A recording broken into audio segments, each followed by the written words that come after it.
March 21st, 1987. Dean Martin, the icon of cool, steps onto the stage in Las Vegas. The audience, a sea of 5,000 eager faces, is buzzing with anticipation. But then, in the middle of his signature song, something happens that no one could have predicted. Dean stops mid-verse, drops his microphone, and walks off stage without a word. The crowd thinks it's part of the show, but backstage, Dean's life is shattered. His world had just ended. And what unfolds next will reveal a side of Dean Martin no one knew existed. A grief so deep that it would change him forever. Stay with me as we uncover the haunting tragedy that struck Dean Martin's life. A loss so great it broke the heart of a legendary entertainer. This is a story of love, loss, and an unshakable bond between father and son. At 9 p.m., Dean Martin took the stage, stepping out into the spotlight as the crowd erupted into thunderous applause. He wore his iconic black tuxedo, looking every bit the legendary performer he was. The band kicked into gear, and Dean launched into his set with the kind of ease that only a true veteran could manage. The crowd, wild with excitement, cheered and clapped along as he breezed through his opening numbers. Dean's voice, though worn, still carried that familiar power. The energy in the room was palpable. For 90 minutes, it felt like the golden age of Las Vegas had returned.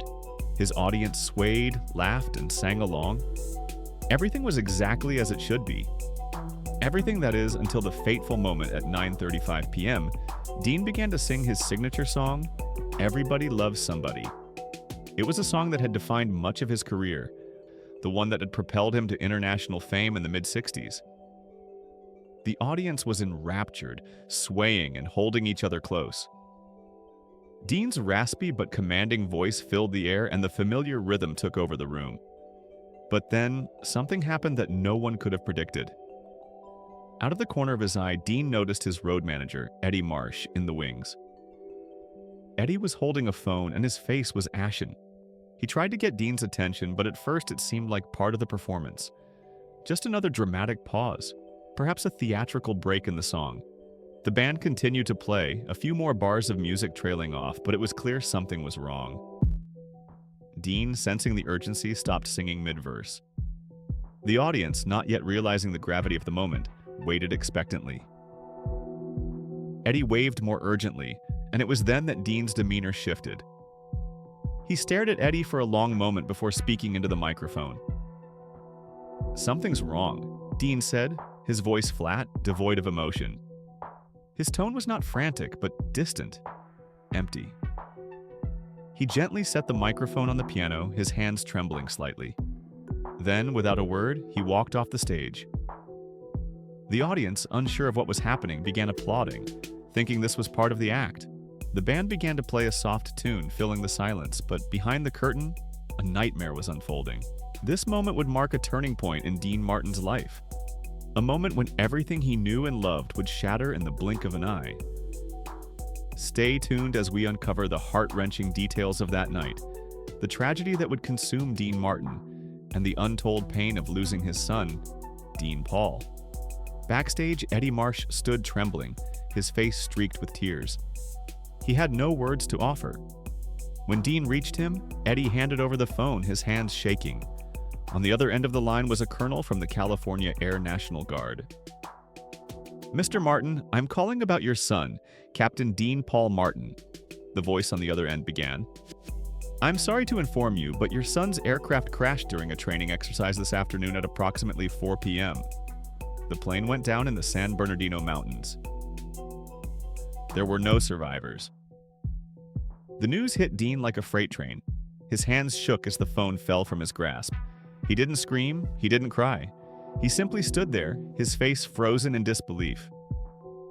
Eddie reached out to steady him, but Dean pushed him away, walking slowly, mechanically toward his dressing room. "Dean, what's happening? Should we cancel the show?" the stage manager called out, rushing toward him. Dean paused and turned slowly to face him, the weight of what had just been said sinking in. "My son is dead." Those 4 words, spoken softly but with devastating clarity, hung in the air like a death sentence. Without another word, the stage manager rushed to the stage, announcing the cancellation of the show. The audience, confused and concerned, began to leave, unaware of the tragic news that had just unfolded. Inside the dressing room, Dean Martin sat alone, still in his tuxedo, his eyes blank. He wasn't crying, he wasn't speaking. He just sat there, staring at his hands. Eddie, still by the door, was unsure of what to do or say. Time seemed to stretch on forever. Then finally, Dean spoke again, his voice distant, almost as if he were talking to himself. "He called me this morning. He said he loved me," Dean said softly. "I didn't tell him. I didn't say it back." Eddie nodded, tears still streaming down his face. "He did, Dean. He loved you very much."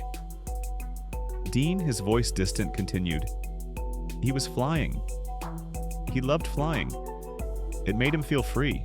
Dean stood up suddenly, his movements robotic, and looked at Eddie with a new resolve. "I need to go home. I need to tell Jean."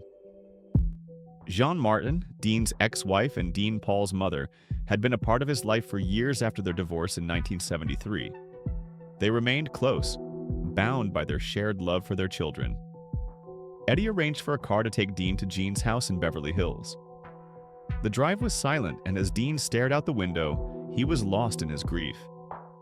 Eddie sat next to him, unsure of what to say, knowing that nothing could ease the pain his friend was going through. When they arrived at Jean's house, she was already standing in the doorway, her face red and swollen from crying. Someone had called her. She had already heard the terrible news. Dean stepped out of the car and walked toward her, the weight of the world on his shoulders. And then, in an act of raw grief, he collapsed into her arms.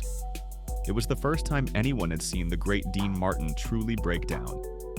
He sobbed, deep, wrenching sobs that came from a place so profound that everyone present would never forget it. Jean held him as they cried together, mourning the son they had lost. It was a moment of pure, unfiltered grief, a moment that no amount of fame or fortune could shield them from. The next morning, March 22nd, 1987, the news was everywhere. Dean Paul Martin, son of Dean Martin, had been killed in a tragic plane crash. The media descended on the family, reporters camped outside their homes, microphones shoved into their faces. But Dean Martin, the man who had always been the picture of cool, was nowhere to be found. He was drowning in his grief, unable to cope with the loss of his beloved son. The details of the crash were devastating. Dean Paul had been flying a routine training mission when poor weather conditions led to the crash. The wreckage wasn't found until 3 days later, confirming what everyone had feared. Dean Paul and his co-pilot, Captain Rayone Ortiz, were dead.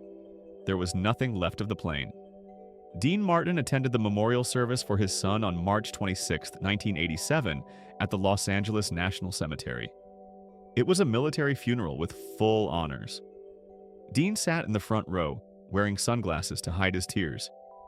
When the honor guard presented him with a folded American flag, Dean clutched it to his chest, weeping openly. If you found this story of Dean Martin's unimaginable loss moving, please hit the like button and share your thoughts in the comments below. Don't forget to subscribe for more deep dives into the lives of legends and the human experiences that shaped them. Remember, it's not the fame or the fortune that defines us, but the people we love and lose along the way. Thanks for watching, and we'll see you next time.